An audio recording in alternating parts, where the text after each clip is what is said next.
Hello and welcome to CommerceNet Scholars. Today's video is all about FERA and FEMA. We'll understand that what does FERA and FEMA stand for, what are the basic provisions or objectives of these two acts. At the same time, we'll analyze a few differences between the two and understand that what were the basic drawbacks due to which FERA was to be repealed and instead of it, FEMA was enacted. So let's start with today's video and understand the two acts. But before starting, as you all know, if you're new to the channel, don't forget to subscribe the channel, watch the video till the end, give it a like if you really like the video and share it with your friends as much as possible.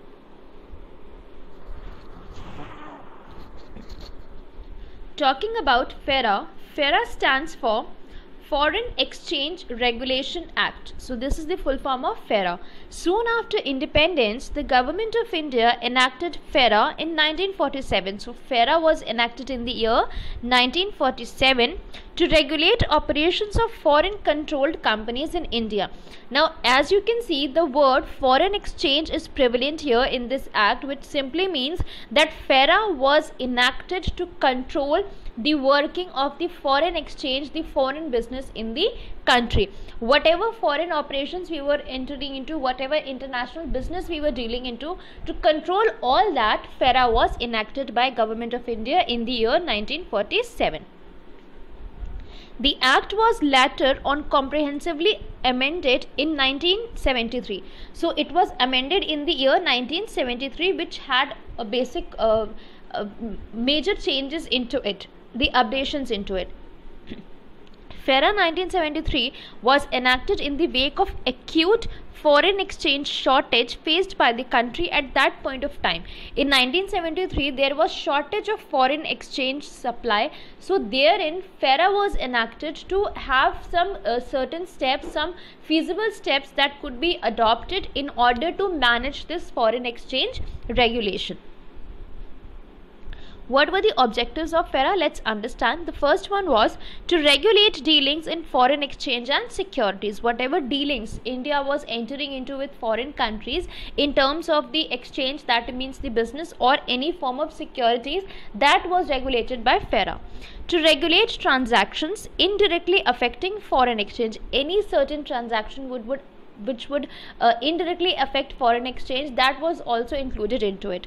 To regulate the import and export of currency. Obviously, when we are talking about foreign exchange, we are talking about the dealing of the currencies that two countries would have. When we are talking about international business, obviously we are exporting or importing our products to and fro with the foreign countries. So in that case, the currencies, since they are not equal, this is but obvious, so there needs to be a rate at which the currencies can be exchanged. So that regulation of the import and export of currency was managed by FERA at that point of time.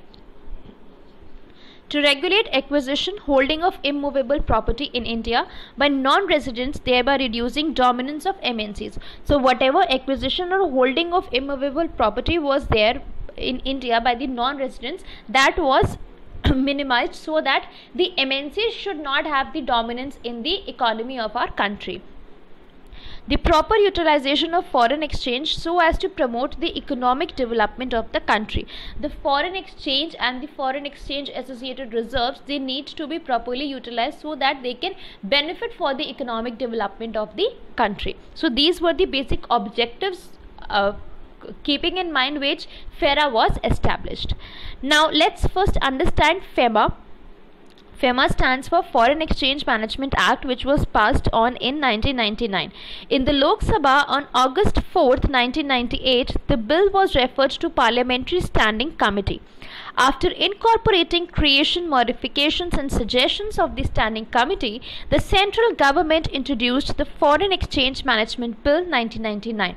The bill was finally passed by Lok Sabha on December 2nd, 1999. So if you talk about the passing of the bill, the presentment of the bill, that was done on August 4th, 1998, but actually the bill was passed on December 2nd, 1999, which led to the formation of Foreign Exchange Management Act 1999. I hope that's clear. Now coming to the need for FEMA, that what were the drawbacks or the shortcomings of FERA due to which FEMA was enacted and FERA was repealed. The demand for new legislation was basically on the two main counts. The first, the FERA was introduced in 1974 when India's foreign exchange reserves position was not satisfactory. It required stringent controls to conserve foreign exchange and to utilize in the best interest of the country. Very strict restrictions have outlived their utility in the current changed scenario.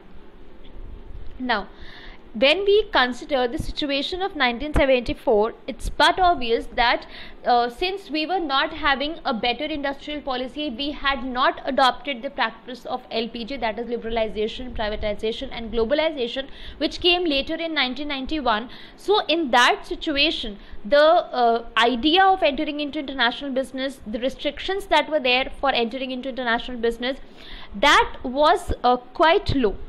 There were very few firms that were entering into international business due to lack of knowledge that the businesses would have. At the same time, the management of the foreign exchange was not feasible for the businesses, hence which somewhere was the basic reason for lower involvement into foreign market.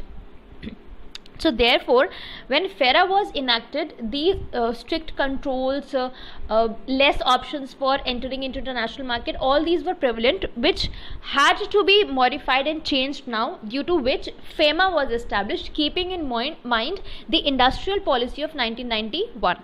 Second, there was a need to remove the draconian provisions of FERA and have a forward-looking legislation covering foreign exchange matters. You need to have certain liberalized rules to cover a broader perspective, broader area of the exchange market.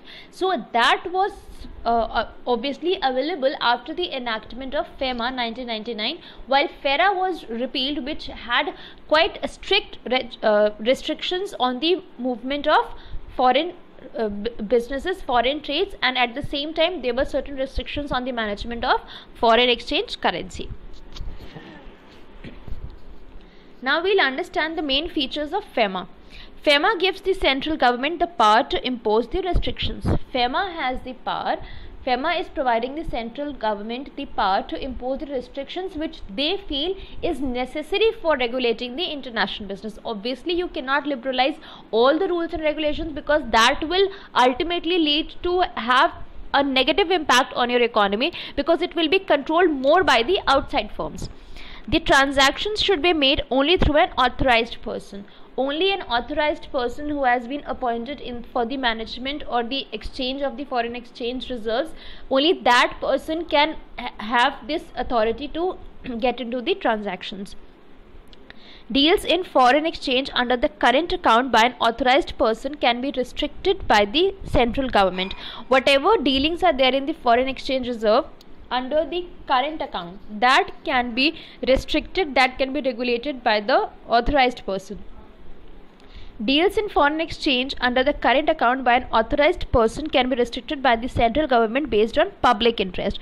Whatever public interest the central government sees in putting on those restrictions, they should be prevalent. The RBI is empowered by this act to subject the capital account transactions to a number of restrictions. So whatever restrictions are there on the current account transactions, that will be put on by the central government, keeping in mind the public interest, while whatever restrictions are there on the capital account transactions, that will be restricted by the Reserve Bank of India. Now, talking about the main differences between FERA and FEMA, FERA was enacted basically although it was passed on in 1947, but after major amendments, it was finally passed on in 1973, while FEMA in 1999. 81 sections were there in FERA, whereas FEMA had just 49 sections, which was easy to understand and remember by people.